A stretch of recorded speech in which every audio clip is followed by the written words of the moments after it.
అందరు ఎలా ఉన్నారు? బాగున్నారా? నేను మాత్రం చాలా బాగున్నాను. మీరందరూ బాగుండాలని కోరుకుంటూ ఈరోజు వీడియో వచ్చేసి ఖానాపూర్ మండలం సింగాపూర్ పెద్దమ్మ తల్లి దగ్గరికి అయితే రావడం జరిగింది. మా చెల్లె వాళ్ళు అయితే ఇక్కడ పండుగ చేస్తున్నారు. ఓకే, చాలా మంది అవుతున్నారు. మీకు ఇంతకుముందు కూడా పెద్దమ్మ తల్లిని చూపించడం జరిగింది. ఇది 3వసారి ఈ వీడియో. ఓకే, చూసేయండి. ఎప్పుడైనా కానీ ఇక్కడ చాలా భక్తులు అయితే రావడం జరుగుతుంది.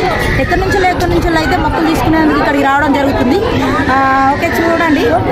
పెద్దమ్మ తల్లి చాలా మహిమ గల పెద్దమ్మ తల్లి అండి. ఓకే, మీరు కూడా రావాలనుకుంటే రావచ్చు. పచ్చని అంటే మొత్తం ఒక అడవిలోనైతే అమ్మవారు అయితే దర్శనమిస్తుంది. చూడండి, మీకు అయితే ఇక్కడ చూస్తే కూడా అంతా 18